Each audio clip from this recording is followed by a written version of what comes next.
বন্ধুগণ, স্বাগত। দেশ বিদেশের খবর নিয়ে আমি শীতাংশু। জিওপলিটিক্স নিয়ে আজকে আমি তিনটে খবর বলবো এবং একটা একটু বিস্তারিত আলোচনা করব। আমাকে আমার এক ইউটিউবার দর্শক কাম শ্রোতা বন্ধু বলেছেন যে আপনি পশ্চিমবঙ্গ নিয়ে খবর করুন। আসলে আমি জিওপলিটিক্সে বেশি ইন্টারেস্টেড, অর্থাৎ দেশ বিদেশের খবর নিই। সেগুলো আপনারা দেখবেন যে আমি দেশ বিদেশের খবরটাই বেশি করি। পশ্চিমবাংলার রাজনীতি নিয়ে তো অবিরত অন্তত 10-12টা টিভি চ্যানেল দিনরাত বকবক করছে। এবং এছাড়া পশ্চিমবাংলাতেও এখন কিছু না কিছু হলেও বোধহয় 15-20টা ইউটিউব নিউজ হ্যান্ডেল হয়ে গেছে, যারা অবিরত ইউটিউবেও নিউজ করছে। সেই জন্য আমি পশ্চিমবাংলার স্পেসিফিক একটা রাজ্যকে নিয়ে আমি খুব একটা ইন্টারেস্টেড নই। মানে আমার এই একটা ছোট্ট জায়গায় নিজেকে কনসেন্ট্রেট করে রাখার কোনো আগ্রহ নেই। আমি রাষ্ট্রবিজ্ঞানের ছাত্র হিসাবে আমার জিওপলিটিক্সটাতেই ইন্টারেস্ট বেশি, তাই আমি জিওপলিটিক্স নিয়ে বেশি আলোচনা করি। যাই হোক, আপনি মন্তব্য করেছেন, এর জন্য আপনাকে ধন্যবাদ। আজকে যে তিনটে খবর নিয়ে আলোচনা করব, সেটা প্রথম খবরটা হচ্ছে যে ইংল্যান্ডের খবর। সেটা হচ্ছে গতকাল ইংল্যান্ডের যে প্রধানমন্ত্রী কের স্টেমার, তিনি স্টুডেন্টদের সঙ্গে একটা চ্যাট করেছেন 10 ডাউনিং স্ট্রিটে। সরি, আপনারা জানেন যে কের স্টেমারের অফিস হচ্ছে 10 ডাউনিং স্ট্রিট এবং তারই দোতলায় ফ্ল্যাট, সেখানে তিনি থাকেন। একতলায় যে একটা নিউজ রুম আছে, সেখানে বিবিসি লন্ডন, বিবিসির একটা আলাদা ইউনিট আছে, যেটা তারা সেটা নিয়ে আপনার এই বিবিসি নিউজ সাউন্ড এরা সেখানে যে ছাত্রদিকে বিভিন্ন স্কুল স্টুডেন্ট মূলত তাদেরকে নিয়ে, দু একজন হয়তো একটু বড় বড় ছাত্রছাত্রী ছিল, তারা কলেজ স্টুডেন্টস হতে পারে, সেটা তারা সেখানে একটা তিনি চ্যাট করছিলেন। তো এর আগেও তিনি কয়েকটা এরকম ইন্টারভিউ দিয়েছেন টিভি চ্যানেলকে, বিশেষত বিবিসিকে দিয়েছেন। বিবিসি তো ওখানে মানে রাষ্ট্রীয় চ্যানেল বলাই, অর্থাৎ বিবিসি ইংল্যান্ডের পার্টলি সরকারের দ্বারা সংরক্ষিত। তো যাই হোক, তো ব্যাপারটা হচ্ছে যে এই যে উনি ইন্টারভিউটা দিয়েছেন, এর আগেও সাংবাদিকদের ইন্টারভিউ দিয়েছেন, এরপর ওনার নিয়ে ভয়ানক ব্রিটিশ মিডিয়ার সমালোচনা চলছে। ব্রিটিশ মিডিয়ার সমালোচনা এই জন্য চলছে যে সবাই বলছে যে ওনার এখন কোনো ভিশন নাই, হি ইজ নট ভিশনলেস। আমি বেশ কয়েকটা নিউজ দেখছিলাম এবং ইউটিউব চ্যানেল এবং অন্যান্য নিউজে ওর ভিশনলেস বলছে, এবং ওকে ভয়ানকভাবে কের স্টেমার এখন খুব সমালোচনা হচ্ছে। এবং আরও যে ব্যাপারটা হলো, সেটা হচ্ছে সংসদেও উনি ধীরে ধীরে একদিকে কোণঠাসা হয়ে যাচ্ছেন।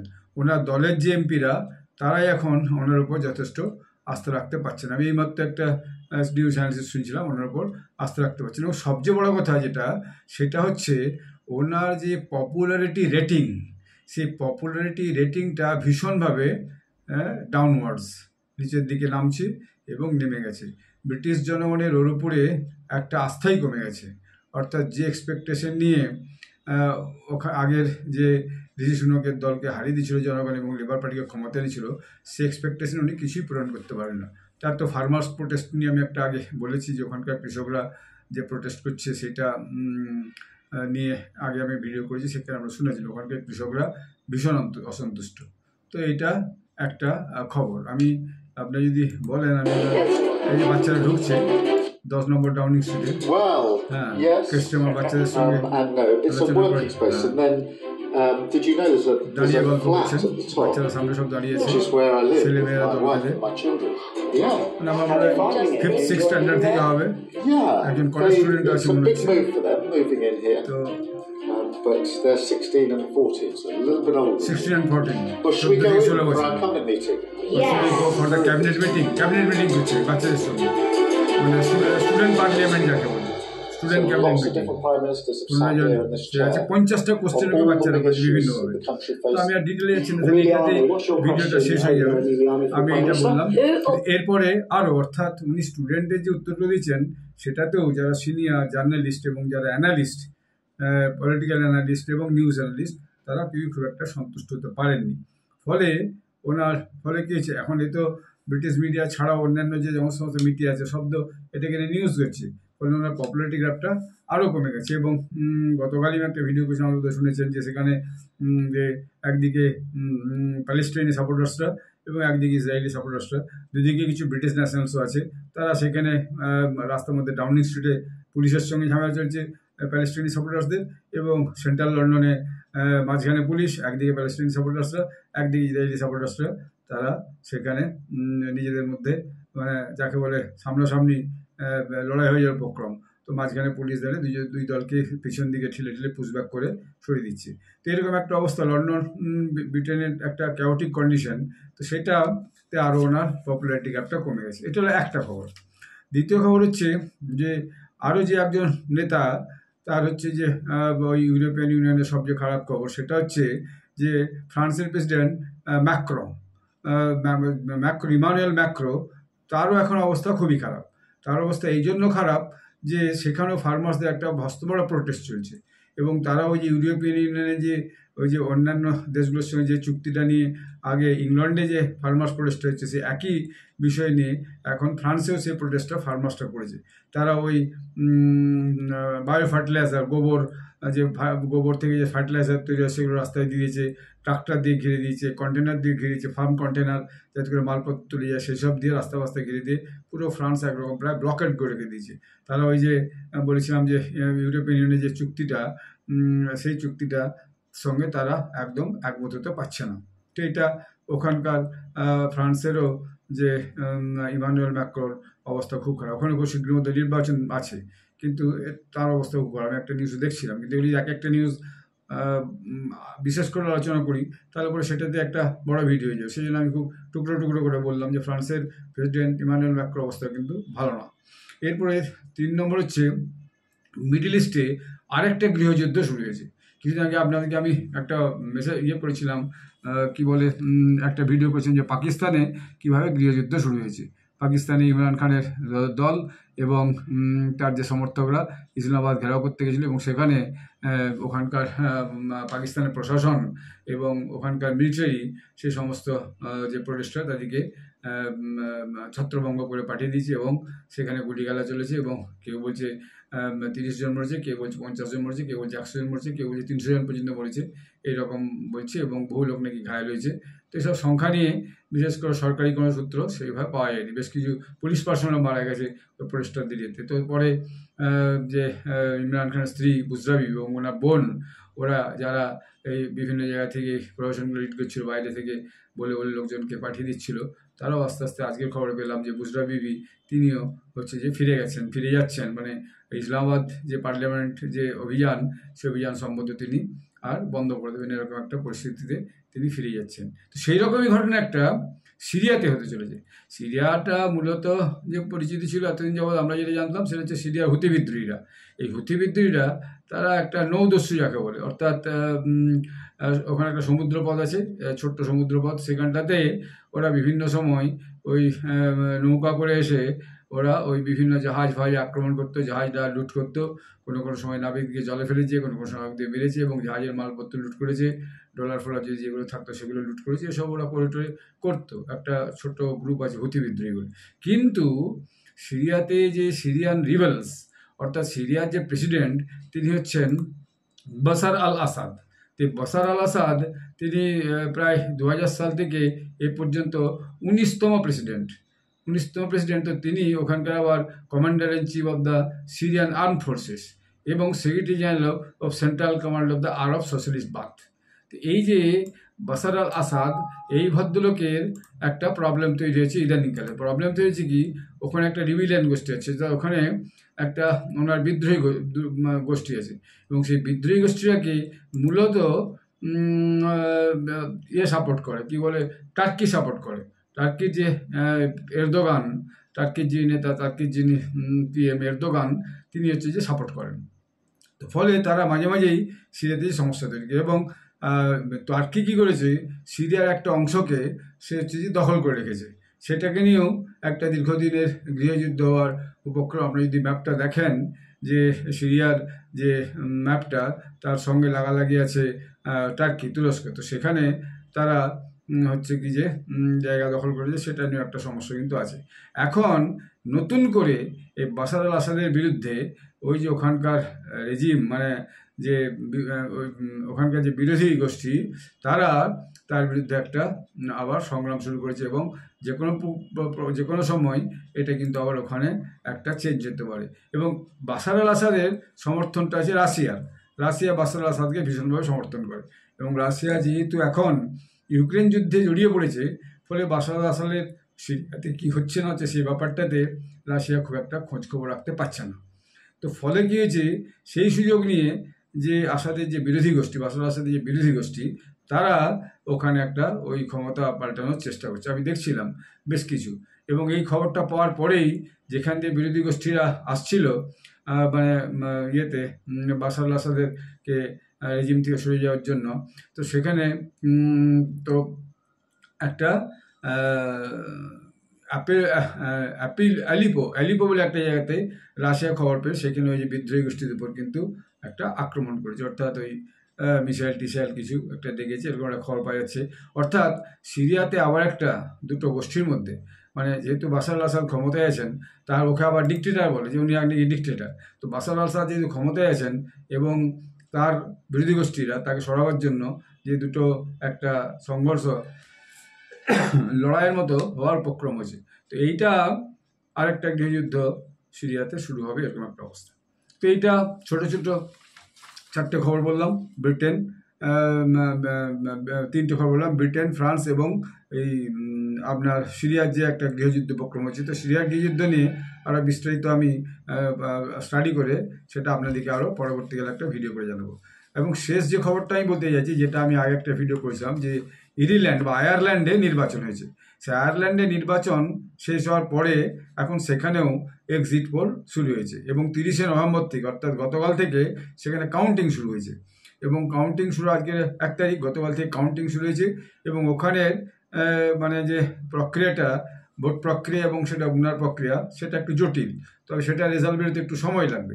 তো যাই হোক, কিন্তু যে এই যে পোস্টপোল যে সার্ভে পোস্টপোল যে সার্ভেগুলো হয়েছে, সে পোস্টপোল সার্ভেটা বেরিয়ে এসেছে।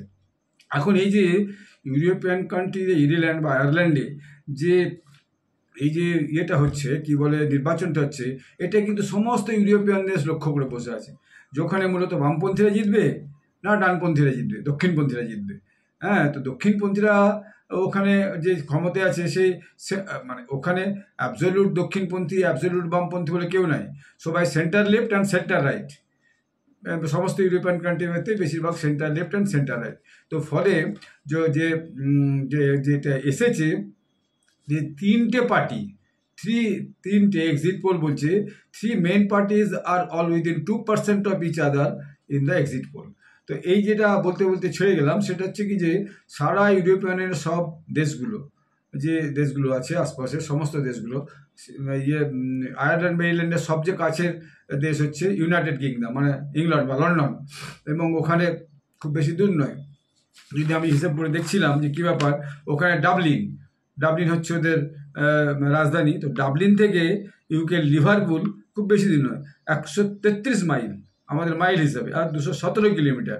এবং যেতে ট্রেনে করে যাওয়া যায় ডাবলিন, যদিও মাঝে একটা সমুদ্র মতো আছে, আমি ম্যাপটা দেখছিলাম, কিন্তু হয়তো সেখানে একটা কিছু ব্রিজ হয়েছে, ট্রেনে করে খুব বেশি সময় লাগে না, মানে ওই 2.5 ঘন্টা 3 ঘন্টা সময় লাগে ট্রেনে করে। এবং ভাড়াও খুব বেশি নয়, হচ্ছে যে $33 ভাড়া US ডলারে, আর ইউরোতে হচ্ছে 30 ইউরো ভাড়া। তো এইটা হচ্ছে যে ডাবলিনটা, এবং খুব নামি শহর, কিন্তু ডাবলিনে প্রচুর কোম্পানি আছে। কিন্তু ডাবলিনের যে ভোটের যে রেজাল্ট হতে চলেছে, সেটা হচ্ছে, আমি আগে দলগুলো বলেছিলাম, দলগুলো একটু ভিন্ন পিকুলার নাম। এখন আমাদের দেশের নামগুলো যেমন একটা অন্যরকম লাগে, আমার দেশের ওখানে যদি ওদের আমাদের দেশের ভারতীয় জনতা পার্টি, কংগ্রেস, এসব যদি নাম শুনে ওদের একটা কীরকম লাগে, তো আমাদের ওখানে আমি 3টে পার্টির কথা মূলত বলেছিলাম। একটা হচ্ছে সিলফিয়ান, ওরা পেয়েছে 21.1% ভোট। একটা হচ্ছে ফিনগোয়েল, 21% ভোট। এবং ফিন্নাফেল, এটা হচ্ছে 19.5% ভোট। তার মানে 2%, যেটা ওখানে যে পোস্টপোল যে সার্ভেগুলো হয়েছে সেখান থেকে পেয়েছে। সার্ভেটা কারা করেছে? সার্ভেটা করিয়েছে মূলত দি আইরিশ টাইমস করিয়েছে, এছাড়া হচ্ছে যে TG4 করেছে, ট্রিটনি কলেজ অফ ডাবলিন ওরা করেছে, অ্যান্ড আইপসস B&A, এরা এই 4-5টা এজেন্সি স্টাডি করে বলেছে, একটা সিনফিএন 21.1%, ফিনগোয়েল 21% এবং ফিন্নাফেল 19%। এবং এই যে ওদের ইলেকট্রাল সিস্টেমটা একটু দেরি হবে ক্লিয়ার হতে, কারণ ডিউটি রিলায়েন্স ইলেকট্রিক সিস্টেম। এরপরে হচ্ছে যে ওখানে যে 3জন মূল নেতা, এই যে 3টে দল বললাম, অনেকগুলো দল আছে, আমি বলবো একটু দলগুলো, এই 3জন নেতা আছে। তার মধ্যে এখন হচ্ছে যিনি প্রধানমন্ত্রী তিনি হচ্ছে সিমন হ্যারিস হচ্ছেন প্রধানমন্ত্রী, এবং তার দলটা হচ্ছে ফিনগায়েল দলের প্রধানমন্ত্রী সিমন হ্যারিস। এবং এখন তাদের একটা জোট সরকার চলছে। কার সরকার জোট সরকার চলছে? ফিন্নাফেলের সঙ্গে জোট সরকার চলছে। ফিন্নাফেলের যে নেতা তার নাম হচ্ছে মিচেল মার্টিন, আর যে সিনফিএন ওদের যে বিরোধী দল তার নেতা হচ্ছেন ম্যারি লাও ম্যাকডোনাল্ড। তো এই যে 3টে পার্টির মধ্যে মূল কন্টেস্টটা চলছে। 3টে পার্টি মিলিয়ে মোটামুটি ধরুন 21, 42 আর 20, 62 থেকে 0.5 কম হলে 61.5, 61.6% এরা এই 3টে পার্টিতে কিন্তু ভোট পেয়েছে। তাহলে এখন জোট সরকার ছাড়া কিন্তু সরকার হবে না। বাকি যে সবটা হয়েছে, এই যে Michael Martin Fianna Fail party chairman, Mary Lou McDonald মহিলা সিনফাইন পার্টি চেয়ারম্যান, এবং Simon Harris PM Fine Gael party হচ্ছে যে হেড। এবং এদের যে টিভি ডিবেট হয়েছে সেটারও ছবি দিয়ে দিয়েছে। মাঝে মহিলা দাঁড়িয়েছেন, আর দুপাশে বাঁদিকে প্রধানমন্ত্রী ওই যে সিমন হ্যারিস, এবং ডান দিকে মিচেল মার্টিন তারা আছেন। লাস্ট যে ভোটের আগে তাদের টিভি ডিবেটটা হচ্ছে, তো সেইখানে সেটা দিয়েছে। এখন যদি ভোট পার্সেন্টেজের কথা ধরি, ভোট পার্সেন্টেজ ওরা যেটা স্টাডিটা করেছে, সেই স্টাডিটা একটা রিপোর্ট দিয়েছে আর কি। সেই স্টাডিটা ওই যে এক্সিট পোল করেছে, সেটা হচ্ছে 5018 completed interview conducted immediately after people voted at polling station in 43 constituencies across the country. সারা দেশে যে 43টা কনস্টিটিউয়েন্সি আছে সেখান থেকে মোট 5018টা ইন্টারভিউকে কমপ্লিট করেছে জাস্ট আফটার ভোট দেওয়ার পরেই তাদের। এটা 3 সপ্তাহ ধরে খুব ক্যাম্পেইন চলেছে, এবং কে সরকার করবে সেটা এখন ব্যাপার। এবং শুনুন, almost 700 candidates are contesting the election. It may take days for all 174 in the dial Ireland's lower house of parliament to be filled. 174টা আমি আগের ভিডিওতেও বলেছিলাম। আমরা যদি আমার আগে ইরেল্যান্ডের পার্লামেন্ট নির্বাচন একটা ভিডিও করেছি, সেটা যদি না শুনে থাকেন আপনারা সেটা আমার ইউটিউবের টাইম লাইনে সেখানে শুনতে পারেন। তো parliament to be filled and ডিফিল longer to form a coalition. এরপরে ফাইনাল ভোটটা আসার পরে তারপরে দেখা যাবে যে কে কার সঙ্গে জোট করছে। এবং সিনফিএন পার্টির হায়েস্ট ভোট পার্সেন্ট পেয়েছে 24.5%, ট্রান্সলেটিং টু 37 সিট। 37টা সিটে তারা 24.5% সিট পেয়েছে। বাট ফিন্নাফেল তারা লার্জেস্ট পার্টি, তারা 38টা সিটে 22% ভোট পেয়েছে। হ্যাঁ, তো ফাইনগোয়েল ও 35 সিটস উইথ 20.9% ভোট। এমনভাবে টোটাল সিটগুলো এবং টোটাল ভোট পার্সেন্টেজটা চেঞ্জ হয়েছে যে সেটা ওদের কাছে নিশ্চিত করে কে জিতবে সেটা এখনই বলা খুব মুশকিল। আমি যদি আপনাকে বলি কার কত হয়েছে, আমি দেখছিলাম স্ট্যাটিস্টিক্সটা একটা, ওরা যে এক্সিট পোল ডাটা দিয়েছে সেখানে দিয়েছে সিনফিএন পার্টি 21.1% ভোট পেয়েছে। আগের বারের থেকে ওরা 3.4% কম পেয়েছে। ফাইনগোয়েল 21% ভোট পেয়েছে, ওদের প্লাস 0.1%, এটা ওদের প্লাস হয়েছে। ফিন্নাফেল 19.5% ভোট পেয়েছে, ওদের মাইনাস হচ্ছে 2.7% ভোট। তো দেখা যাচ্ছে সিনফিএন এবং ফিন্নাফেল দুটো পার্টিরই কিন্তু ভোট পার্সেন্টেজ কমেছে। এবং সোশ্যাল ডেমোক্রেটস আছে, সোশ্যাল ডেমোক্রেটসরা 5.8% ভোট পেয়েছে, এবং ওদের ভোট পার্সেন্টেজ 9.9% বেড়েছে। এটা খুব বেশি বেড়েছে, অন্য কোনো দলের এইভাবে বাড়েনি। লেবার পার্টি আছে 5% ভোট পেয়েছে, ওরাও 0.06% ভোট ওদের বেড়েছে। গ্রিন পার্টি আছে 4% ভোট পেয়েছে, কিন্তু ওদের আগে ছিল 7.1, তো 3.1% ভোট কিন্তু কমে গেছে। অনটু বলে একটা পার্টি আছে, 3.6% ভোট পেয়েছে, এরাও প্লাস 1.7% ভোট এদের বেড়েছে। PBPS 3.1% ভোট পেয়েছে, এদেরও 0.5% ভোট বেড়েছে। আদার্স তারা হচ্ছে কি যে 4.1% পেয়েছে, প্লাস 2.8% পেয়েছে। এখন যে দুটো দল 21% ভোট পেয়েছে তারা যদি জোট করে সরকার করে, সিনফিএন এবং ফিন্নাফেল যাদের অলরেডি সরকার আছে, এরা কিন্তু হচ্ছে সেন্টার রাইট, অর্থাৎ ডান মনোভাবাপন্ন, যা আমি একটা রিপোর্টে দেখলাম। আর ফিন্নাফেল কিন্তু সেন্টার লেফট, সেজন্য একটু বিরোধী বলছি। কিন্তু এই যে সিনফিয়েন আর ফিন্নাগেল, এই ফাইনগেলের মধ্যে কিন্তু আর একটা ঝগড়া ছিল, কিন্তু কোভিডের সময় এদের সেই ঝগড়া মিলে যে এরা কোভিড ক্রাইসিসের জন্য এরা মানে জোট করে ক্ষমতা এসেছিল। এখন দেখা যাচ্ছে যদি কোনো কারণে এরা দুজন জোট করেও, আর যদি ফিন্নাফেল যে মহিলা যে 19.21% ভোট পেয়েছে, কিন্তু তার সঙ্গে যদি বাকি দলগুলো, বিশেষ করে ইন্ডি পয়েন্ট 12.7% ভোট আছে, তাহলে এরা একটা ভালো সিট পাবে, 174 মধ্যে একটা ভালো সিট পাবে। এবং সোশ্যাল ডেমোক্রেটরাও 5.8% ভোট আছে। তো এই যে সোশ্যাল ডেমোক্র্যাট এরা বেসিক্যালি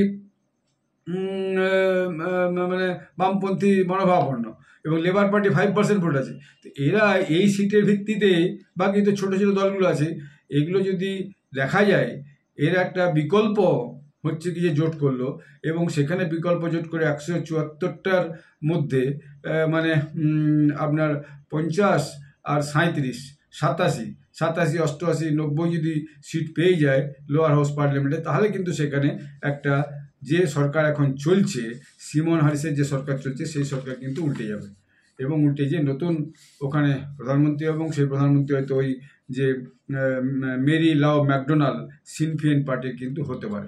সেই জন্য দুপক্ষই খুব চিন্তায় আছে যে আগামী দিনে সত্যিকার কার জয়টা হবে এবং কার পরাজয়টা হবে। এবং এটা সম্ভবত কে বলছে প্রায় 12-15 দিন সময়, যে মস্ত বড় ব্যালট, এত বড় লম্বা ব্যালট, আমি দেখছিলাম একটা ভিডিওতে, এত বড় ব্যালট তার ঠিক নেই। তারপর ওখানে আবার প্রেফারেন্সিয়াল একটা ব্যাপার আছে। তো এগুলো একটু আমার দেশের থেকে জটিল। আমার দেশের এই যে ইভিএম ভোট প্রক্রিয়াটা, এটা অত্যন্ত ইজি, এবং 140 কোটির দেশে ইভিএম ছাড়া ব্যালটে ভোট আজকের দিনে অসম্ভব। এবং সেটা বিভিন্ন পার্টি এবারেও ভোটের পরে সুপ্রিম কোর্টে এসে সুপ্রিম কোর্ট স্ট্রেট আওয়ে রিজেক্ট করে দিয়েছে যে না, ওসব এখানে বকস করতে আসবেন না। আমরা দেখে নিচ্ছি আমাদের মতো দেশে খুব সহজ বলেই সকাল থেকে গণনার বলে রাত্রেবেলা পর্যন্ত এত বড় দেশের এতগুলো সিটের এবং এত জনসংখ্যা, এত ভোটারের, প্রায় 1 কোটি কাছে 100 কোটি কাছাকাছি ভোটারের হচ্ছে যে জনগণনা করে সঙ্গে সঙ্গে দিয়ে দেওয়া যায়। তো এইটা জিও পলিটিক্সের এই গুরুত্বপূর্ণ খবরগুলো এখন আমি বললাম। ধন্যবাদ, নমস্কার।